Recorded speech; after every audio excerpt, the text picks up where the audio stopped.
and we Yo TV, we back here. Youth culture, youth voices, youth power, coming at you. What's happening? We Yo TV out here. Before we go any further, I have to big up the magazine. Youth Outlook.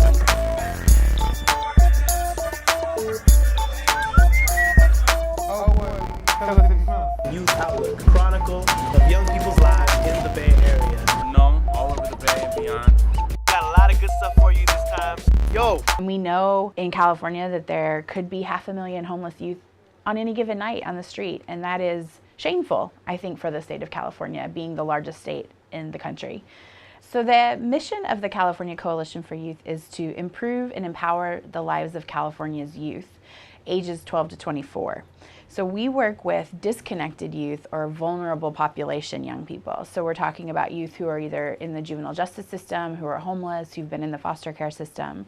So basically young people who are disconnected from services or from family or community. We have two primary programs. The California Youth Crisis Line, which is a 24-hour, 7-day-a-week program that provides resources, referrals, and crisis intervention to young people and their families that call. And then we also have an advocacy program where we train young people to be advocates personally on their own community and then at the statewide level. And so we train those young people to be good advocates, bring them up to Sacramento, to the Capitol, so that they can talk to legislators and other policymakers about the ways legislation would impact their life. When you look at the whole picture of what a young person needs to be successful in their lives, they need family support, and it doesn't have to be traditional family, but just family support, community support, education, employment. What it really comes down to is support. I feel that if we can connect youth with resources that are in their local area and make that connection even over the phone, even if it's for 20 minutes, to say that you are on purpose, that you do matter, and that it's okay to feel scared if you're not sure where you're going to go for that night. You know, we want to work to make sure that you find a place. Like, I've talked to a woman that was 17, she was homeless for 5 years, and she was homeless for that time with her boyfriend, and she was looking for a shelter, and so we can patch her through to a homeless shelter right away. And so I got her to talk to a homeless shelter and say, you know, what are the requirements? How do we get in? And she was able to do that. You know, I can hear the freeway noises in the background. Like, you can tell she's obviously calling from a payphone, and it's an urgent situation. So it's those callers that we know that we're really serving and helping. For our organization, one of the biggest challenges in serving and advocating on behalf of young people is that we're a statewide organization. So we are not rooted in communities to really know what's going on directly in those communities. So every community has different sorts of challenges for young people. So young people in Fresno, their challenges are very different than young people in San Francisco, which are very different than young people in LA. So our challenge is really staying connected to all those young people throughout the state. And one of the ways we do that is through the young people on our board of directors, who are kind of our advisors, our youth advisors, so to speak, to tell us what's going on in their communities.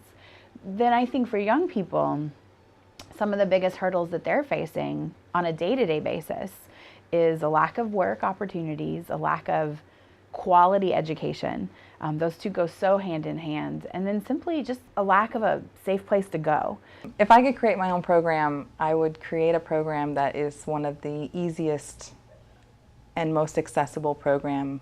It would be almost like Ram Dass style, where it would just be giving the food just because that person is hungry, and not, okay, you have to be this age, you have to have identification, you know, and not build up all these barriers and make assumptions about that person. I would build some kind of an emergency response system, say, that includes just really listening to that person face to face, because I think that the crisis line is great, and I think that it definitely is needed.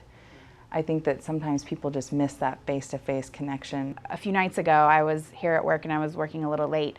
And we're not a direct service organization, so people don't typically walk into our office. And one of the crisis counselors came into my office and said, there's a young woman in the office that needs to use the restroom. Is that okay? And I was like, sure, of course. And so she went to the restroom, and I walked out to check on her to see if she needed anything else. And I said, hey, you know, how did you find us? She was like, well, I just saw youth in your title, and I thought maybe you'd be friendly enough to let me use the restroom. So I asked this young woman if there was anything I could help her with, and she asked about the crisis line and if there was any help she could get through it. And I said, well, strangely enough, even though you're standing here where our crisis line is, I can't really help you, but but what do you need? And so she said, well, I'm 16 and I'm pregnant and I'm homeless. We looked up a couple of resources and helped her figure out where she was going. one of the things that our crisis line doesn't give us access to is the human on the other side of the phone. And so when she walked in here, I think she kind of put a human face on it for a couple of people that were here in the office. But it was frustrating for me not to be able to really provide her what she needed. But she's still, I mean, in some ways kind of sits with me every day in the office now. I can kind of picture her, and I think about her when I'm doing my work. I am Melissa Rojas. I am Melissa Rojas. I am Melissa Rojas. I am Melissa Rojas. I am Melissa Rojas. I, Melissa C. Rojas, of legal age, a citizen of the United States of America, and temporarily residing at Quezon City, Philippines, after having been sworn to in accordance with law, do hereby depose and state that I am a graduate of the University of California, San Diego, with a BS in Animal Physiology and Neuroscience and a BA in Third World Studies with a minor in Healthcare and Social Issues. I applied for an exposure program in the Philippines, being the home country of my parents, with Bayan USA, of which I am a member for the purpose of gathering materials for my writing project, being also a member of Hobby Arts, a community-based artist organization based in Los Angeles, California. Bayan USA endorsed me to Bayan National, and Bayan National endorsed me to Bayan Central Luzon, which toured me around the provinces and towns of Central Luzon, and on April 2009, Bayan Central Luzon endorsed me to Bayan Tarlac, where I was to join with their members at La Paz, Tarlac, to conduct an initial survey of the place for a future medical mission. I am Melissa Rojas. I am Melissa Rojas. I am Melissa Rojas. I am Melissa Rojas.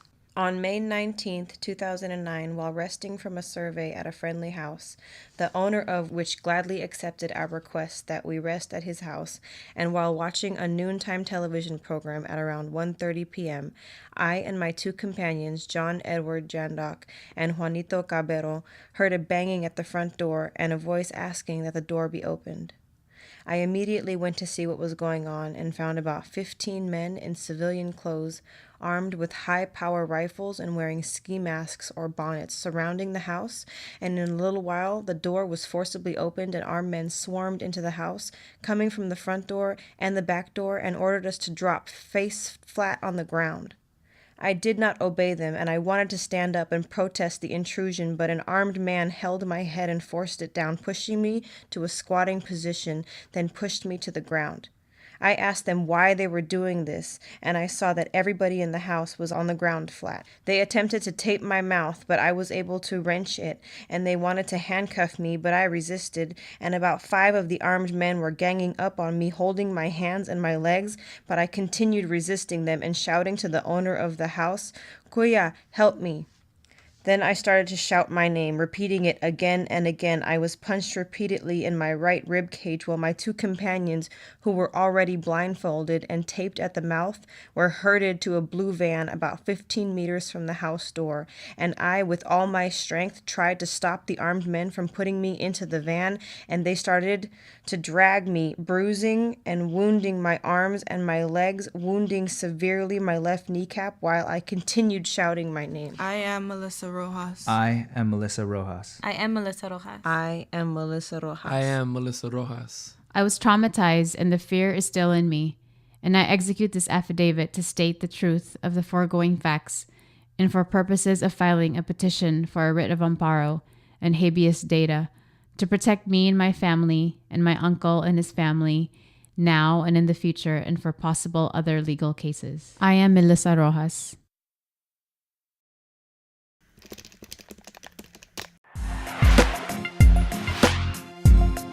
Youth Outlook documents current events and issues going on in your community.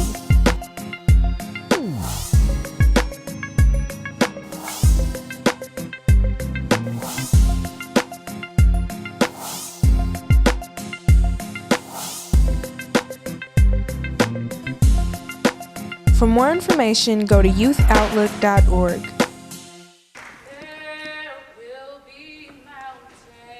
I brought a quote from perhaps the most read author on the face of the earth. I brought a quote from the person that writes the fortune cookies.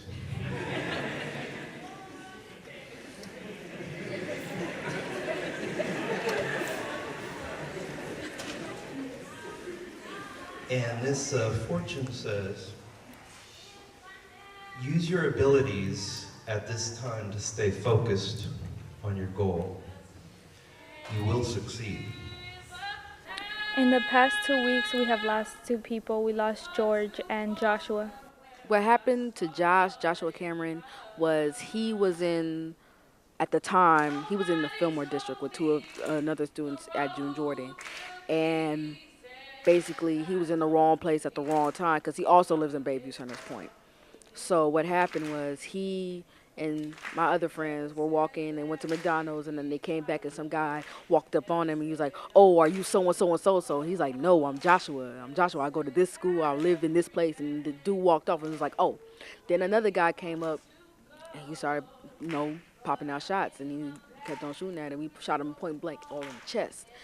So just the fact that he got shot, it was like for misidentification. If he said that he wasn't the person that he said he was, he shouldn't have been popped in the first place.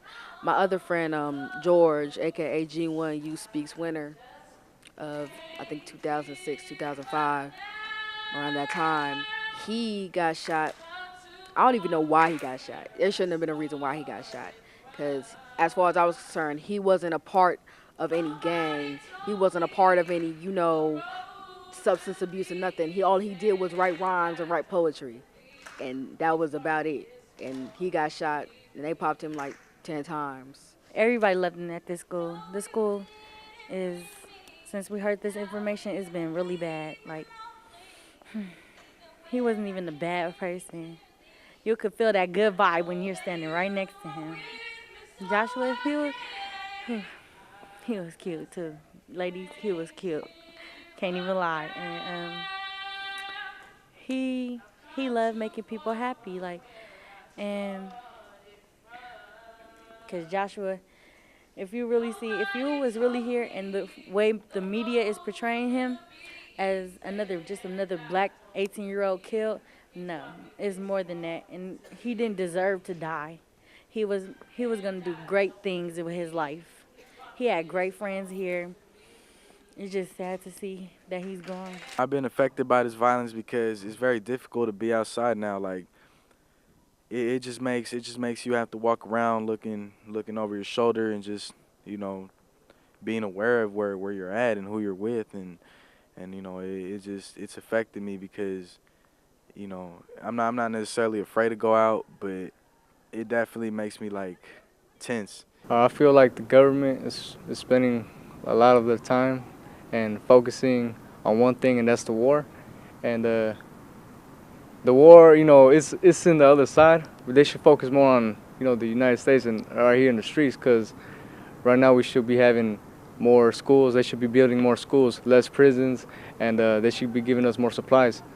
And, right now, the violence with the youth, shooting up each other, gangbanging, selling drugs and stuff like that, it could be preventable if we would have more schools and stuff.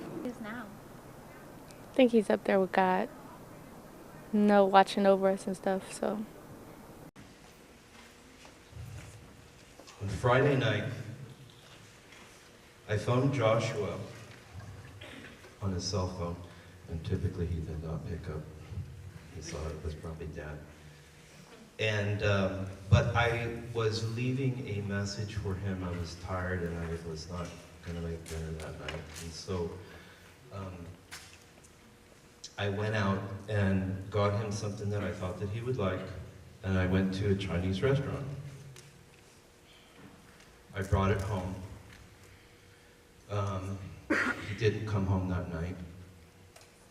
And he never did read that fortune that I read to you in the beginning.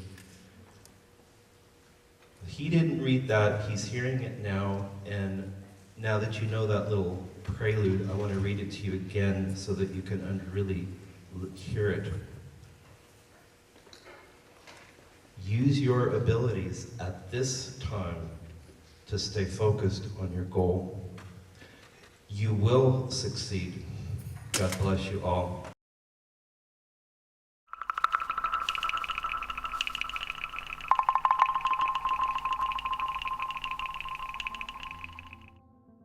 The farming town of Huron, California is seemingly caught in the eye of a perfect storm. In one of America's most produce-rich regions, people have trouble filling their own pantries.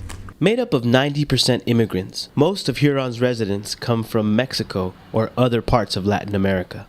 California's Central Valley is the nation's garden, responsible for growing 1/4 of America's fruits and vegetables. But recently, its livelihood is threatened and its industries are drying up. Huron is on the brink of disappearing. The factors working against Huron are drought, a deepening financial crisis, and the politics of an endangered species. The Central Valley's water allotments have drastically diminished due to environmental legislation surrounding a small fish, an endangered species called the Delta smelt. The annual 200 billion gallons of water diverted from the San Joaquin River have stopped, all in the name of the smelt. Chief Steenport of the Huron Police Department says saving the smelt could come at a very high price. Animals survive and adapt. Okay, we should be so lucky. The protection of one species leads to the eradication of another one, and the endangered species I'm speaking of is the average working man or woman. Now, because everything's related to everything else, as the economy drops off, so does the number of jobs. On a sunny weekday, hundreds of families gather outside the John Palacios Community Center. Today, there's a food giveaway. People who'd rather be working are here, waiting in the sun for handouts. La situación económica es tremenda, ¿verdad? Por eso andamos pidiendo aquí comida, porque esta situación a veces trabajamos y a veces no trabajamos. Por problema del agua está escaso los trabajos, no hay mucho trabajo ahorita. Trabajamos 2 días, 3 días y a veces no trabajamos. Pues que haya agua suficiente para que haya trabajo suficiente y se pueda mejorar la situación. De lo contrario, no. Si no hay agua, no hay comida. No hay trabajo. I barely started coming like 2 times ago. I thought, leave it for the people that really do need it. When my husband was working, I didn't need the food. So now that he stopped working, I need the food. And that's why I'm coming. Gabby Romero is a community liaison for the Economic Opportunities Commission. She coordinates the food drives. Romero says the number of families in need of food increase every time. I was not shocked at the size of the crowd. I've been doing these distributions since the month of March, and I've been noticing that the crowds have been constantly staying between like 500, 700, 900 families. They're very grateful for the stuff that we bring to them, the meal boxes, but they also tell me, we need a job. I don't want you to think that we're here to get hand-me-downs. Yes, I love the food and it's great, but in reality, it's like jobs is what we really need. At the same time as Huron's workforce scrambles for what little work is available, rumors of immigration raids in the town and county taints their job hunt with fear. Well, it's just sometimes like scary because, when we know they're here, we have to go out in town, we have to do something, but, we just stay home. I just rather stay home. And my dad, he has to go to work, so it's a risk he has to take. Ray Leon is born and raised in Huron. He's trained as an environmentalist and knows well the need to be responsible with the ecosystem. Yet he sees what's happening to Huron's workers as an injustice. We know that over 80% of those in the ag industry are Mexicans. It is our people that are working in these industries and providing these industries the sustenance to maintain. It's the same people that are being exploited, that are not being provided or afforded health insurance, pension plans, or benefits. That is a huge injustice at a human rights level. The great amount of that work that's being done is being done by farm workers who come here, some legally, some illegally. They're here nonetheless. They contribute to the local economy. They raise families. Their kids are in school. And now a lot of these people are beyond screwed. Some of them can't go back to Mexico until they find other work. A lot of those folks started in the fields, and it helped them move further up the food chain. They can't even do that. This town and other towns in the west of the county are suffering because of the lack of water. If the head of the house is deported, they don't have a job, what are they going to do here? Some of them, they just decide to go back to their country. The people of Huron are hit doubly, caught between the lack of water and work on one end and immigration raids on the other. They are stuck between a drought and a dry spot. Huron isn't alone in this. Towns like Firebaugh, Mendota, and Coalinga share its fate. We're in trouble. We're teetering. Fireball, Parlier, we continue to survive, but if things don't get better pretty soon, I'll be honest with you, a year from now, I don't know if we're going to be here. It's getting that bad.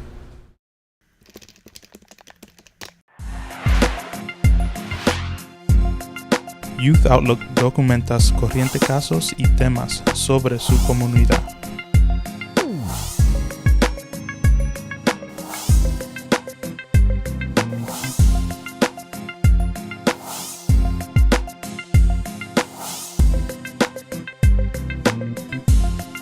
Para más información, irse a youthoutlook.org.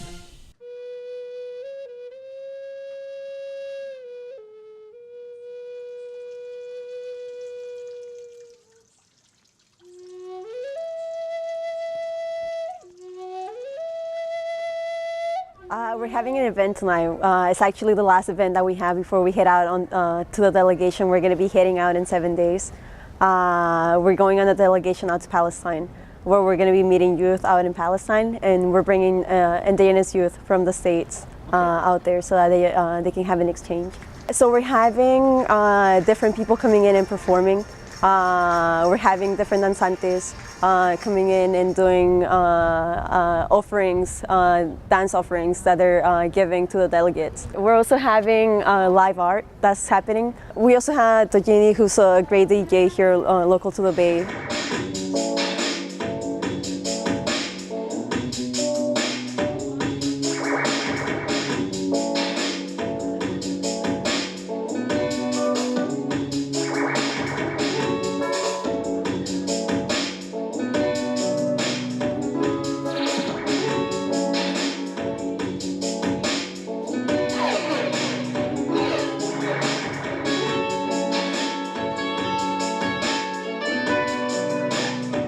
We also had some poets coming in. We just had Dina Omar, who came in, who's Palestinian, who has done a lot of work around Palestinian issues. This is called The Taste of Salt in the Eyes. This memory tosses and tangles inside my guts. Among the stories of Navajos' thick black hair, sawed off, their scalps dipped in sheep dung. This is the story of my Baba asking for a cup of water. I fill it to the rim with no ice. Angry, Baba throws it back in my face. Understanding Baba's misplaced anger takes decades to rub clear the images staring back at me. INS handcuffed steel grinding slow against the California heat. Watching my father's long walk in an orange jumpsuit in front of his 4 children. The swelling of Baba's throat after watching the Oslo talks on a 12-inch black and white TV while selling a 12-pack of Bud Light in his liquor store. Tackling his son's body to the pavement for being too Americanized, and smashing him and shaming him into becoming a man. Hurling the food off the table when Stephanie forgets her manners, and Mama always lets her get away with nagging, and I can't remember what the argument was about, but it had something to do with if we were in Palestine, Stephanie would not be so spoiled. Dazed, I stand stiffened into silence.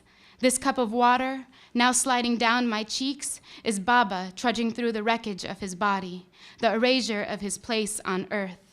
This cup of water, dripping droplets off my lashes, is Baba's austere anxiety, his aching insides, smothered over his youngest's face. My father is hair, severed from its roots, and it stings like the taste of salt in the eyes. Going to Palestine was a grassroots effort. Everything that we're raising was going into the delegation. Most of the groups that we're organizing to go out to Palestine are grassroots organizations that get all their funding from the community. So I think that was one of the challenges that we had. I actually just went to Guatemala a week ago. I was down there organizing with Hijos. Hijos is a grassroots organization down in Guatemala. The delegation out to Guatemala and now this delegation out to Palestine has really affected affected the way that as a group we organize. We do a lot of trainings for our students, and we've been able to connect with other people. Less than a year ago, we had the group that we're organizing in New York come in and do a training for our students about Palestine. So it has given us more opportunity to work with other people, nationally and internationally.